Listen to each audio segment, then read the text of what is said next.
This weekend, rookies square off at bantamweight as we have South Africa's own most savage player. It's Cameron Saaiman taking on Obi-Wan Shinobi the Pillow, Steven Koslow, maybe one of the most interesting nicknames I've ever heard in my entire life. And when you look at this one, on November 30th, it was announced that Koslow was going to be stepping in on very short notice to replace one Ronnie Lawrence in this matchup. And I think that says a lot, not just about Koslow, but for Saaiman, kind of the ceiling that they're projecting for this very young prospect. Of course, when he was signed off Dana White's Contender Series this past summer, he was, at the time, the youngest male fighter on the UFC's roster. Now, Raul Rosas Jr. came after him, but for Saaiman, he had a very impressive showing on Dana White's Contender Series. We talked all about Saaiman this past summer before that fight, so we're going to throw it on back to our Dana White's Contender Series preview to give you a bit of a look at Cameron Saaiman, what you can expect in this matchup, and what we thought of his fight on Contender Series. Taking on the EFC and also former, and I want to throw it out there,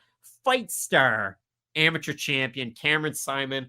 If you look at it for him, very, very good with his wrestling, with his grappling. Obviously, we've seen EFC talent merge over into the UFC, have success. We saw it with a guy like Dricus Plessis, former champ, higher weight classes.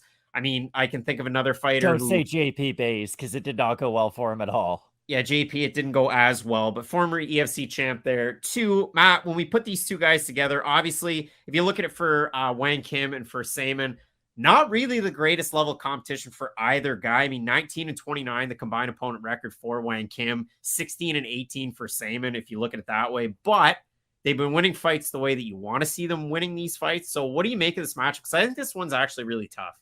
It's kind of the weird thing about this fight. For Saaiman, I might project a higher ceiling for him, but it is a little weird that they do have the same level of experience, although one's only 21 years of age and the other fighter is almost 30. Like, I do agree with you 100% with what you had brought up. Neither guy does have the greatest level of competition on their way up into the UFC. And this fight kind of reminds me, like, I don't know if you had any friends who like drew a lot growing up, but you know those like really complicated diagrams where it shows you how to draw really nice things, and it like starts out with a stick man with like the triangles and the circles and nothing, you can't really make sense of anything. Both these fighters are like the first step of that drawing. Like, they still have to be developed. They're still going to need a lot of fights. And I got to be honest, even if Josh Wang Kim is able to win, even with him being almost 30 years of age, it would be nice if he had a couple more fights, because I do like a lot of the well-roundedness from his game. He's someone who I do like on the ground because he is so slick. He moves very well. He has very active hips on the ground as well. He does have decent striking, but I feel like he could almost be thrown into a category with like a Ricky Tercios, where it's like, hey, you're really good at all this stuff,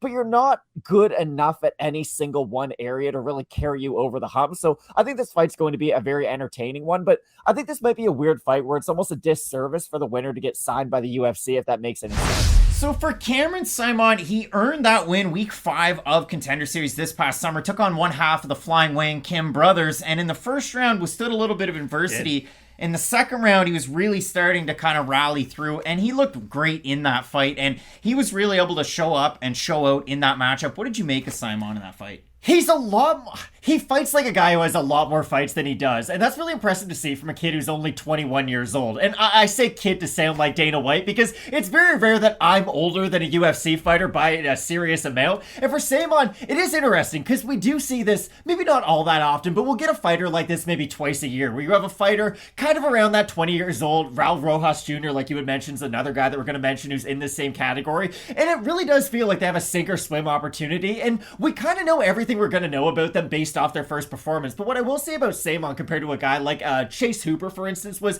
Hooper, you always know, needed to get the fight to the mat for him to have a lot of success. You saw that in his first fight against the younger, smaller Tamor, and he got rocked early, got it to the mat though, and then we saw where his skill set really excelled. Saaiman is also a very good grappler. He has a lot of wins by submission, but I do feel like his game is a lot more fleshed out than a guy like Chase Hooper. Well, and if you watch the kind of handing out of the contracts, the part where Dana White takes over, this was as quotable after the fight. It was the composure at 21 years old. If he doesn't have a chance yet, if he doesn't have a nickname yet, he should call himself the future. That was where Dana White was headed with it. But for Saaiman, the thing that I really like out of him, he started kickboxing at the age of 12. He joined Team CIT. His big mentor in all of this game is, well, South Africa's own, who's also fighting on this card, who's also from the same gym, Dricus du Plessis, very close with him, and a great blueprint to follow. And for Saaiman, former big timer over with EFC, just like du Plessis was. But for Saaiman, what you see is a guy that got into MMA so young that he can mix his martial arts, and he's one of those guys that flows between two stances, which you love to see.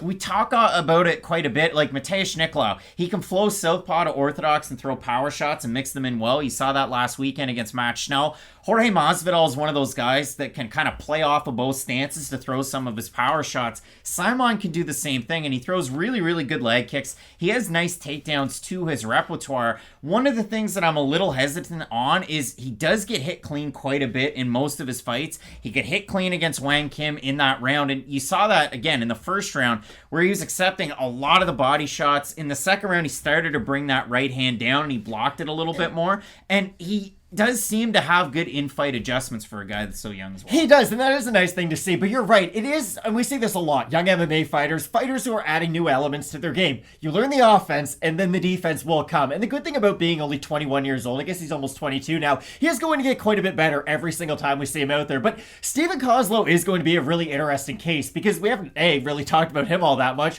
You mentioned the takedown attempts that Saaiman can go for. Cameron is a fairly good offensive wrestler, but I don't know if this is the guy you want to be going for a lot of takedowns against, because Steven Koslow, I don't know what a whirling dervish is, but on the mat, that is the best way to describe him. He's someone who is very active, not only off his back, but in the top position too, and I love the way that he threatens with submissions to then pass and get into more dominant positions. He's a really interesting fighter, and that's why this fight is almost a disservice to both guys. We looked at the odds right before we started filming, and Saaiman is a bit of a favorite, which I am a little bit surprised to see, because I think these are two prospects, and of course it depends on how they develop and what elements they add to their game, but I do think Koslow is going to be a guy who's going to be around for a little while in the division. I don't think this will be a one and done kind of fight. No, and I think it's just because of the short notice nature for Koslow. But to get ready for this fight, I watched a lot of the tape on him. Combat Night Pro is where he spent all of his pro career, and over there, you look at the opponents that he's taken on, and he's beating guys that he should beat. Combined opponents record out of those wins is 13-22, but they're all first round submissions. And you might look at him and you go over to his Instagram and you see where he trains. Now, I put Elevate MMA, which is Preston Parsons' gym, who's in the UFC, but he really does credit a guy whose name you heard a lot last weekend, and Julian Williams over at Fusion XL. That's who Philip Rowe credited with his win over Nico Price. So for Koslow, spent a lot of time there training with Lucas Alexander, and I listened to a Koslow interview that he did with MMA Sucka and James Lynch, and he said this was actually the third short notice opportunity the UFC's given him this year, so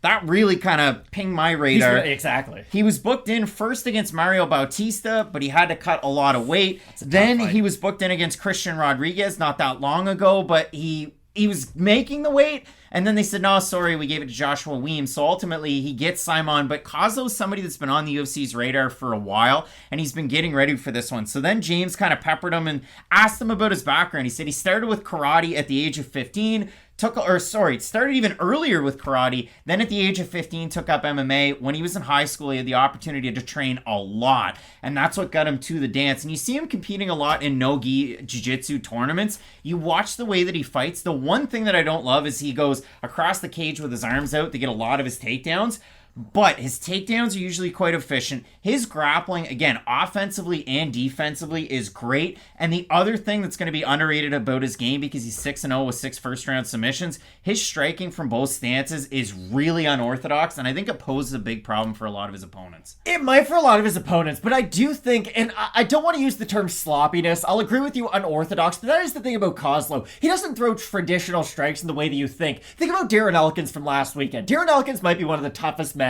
to ever walk the face of the planet. Shout out to Darren Elkins. But you know that looping overhand right that he was throwing to Jonathan Pierce? It would land every now and then. It's a tough strike to gauge because it is thrown from weird angle, but it's not the most effective. And that's the thing that I do worry about with Koslow in this matchup. I know Cameron is susceptible to getting hit by some of the bigger shots, but I do think those looping shots of Koslow are going to get him to get countered a few times, because I do think Saaiman does have better footwork, and I think that's what's going to help him in this matchup. I think if he is able to gauge his range, which is going to be difficult, well. Because I will say this, both guys are big for the division. I don't think either guy's going to be small when they get matched up against other fighters in the future. I know Koslow is matched up at only 5'7", but he's not a small guy at 5'7". No. So again, I think Saaiman, I just like his range management a little bit more in this, but I could see Koslow going out there, getting an early takedown, and if that is the case, even if he doesn't get the submission in the first round, how many times do we see it? A primary grappler, even though he can strike, gets a takedown on a striker early, and then that striker becomes a lot less confident in their own abilities. They start throwing less punches, they start worrying more about the takedown. I just think this is a really fun fight to open up the whole card. If you look at it again from that interview, this was my big takeaway. So James asked Koslow what he's done for work. He says, I worked in construction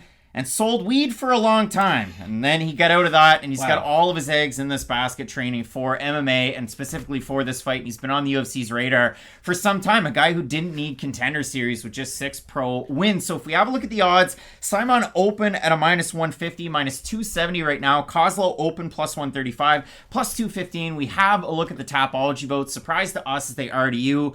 Saaiman feels like a Francis Marshall type prospect, so I'm going to say over-under 72.5% Saaiman. I'll say over. I'm going to say over, and it is over. It's quite a bit over. 352 votes, though, because this one is on short notice. 82% Saaiman, 26% by decision, 69% by knockout for the 18% that have Koslow, 54% by submission. So, Matt, do you have the younger of the two young guns in this one? I do, but I think I've thrown up enough red flags, and hopefully I've given Koslow enough flowers to say that he is a very legitimate threat to Saaiman. I think you're right. Like, Saimon's a guy who, moving forward, I think the UFC is probably going to start investing in him. He is very young. If he does get this win, it's probably not going to give him the credit that he probably should deserve based on the level of opposition, but you're right. Based on the short notice nature of the fight, I think that will be difficult for Koslow if this fight does go late. He is very used to those first round stoppages too, so it will be interesting to see how the cardio holds up as it does go late, and only on a week's notice too, it might be difficult. So I've got Cameron in the matchup, but I think these are two fighters who we're going to be seeing a lot of. Koslow was getting ready for a UFC fight. It just took the time to get the call, and he said himself in the interview that he turned down FRM and chose Iridium. So interesting that a guy's like, nah, I didn't want them representing me. I like Jason House, but I like that out of Koslow, the names that they matched him up with. I really do like that. Again, I think him getting ready to cut the weight, I'm not so worried that it is on short notice, and I think a fight like this actually does help him out. So I'm going to go with the big underdog in this one in Koslow. I like the shots that he's able to go out there with. But for Saaiman, again, when you watch him fight, the leg kicks, the overhand right, and the left hook that he was able to hit Josh Wang Kim with his last time out, he did look amazing. Should be a great fight. Very long video on this one because we're excited about these two prospects. A lot of prospects on this card. You're going to want to keep it locked in with Fight Night Picks, as we always say. Let's get into it.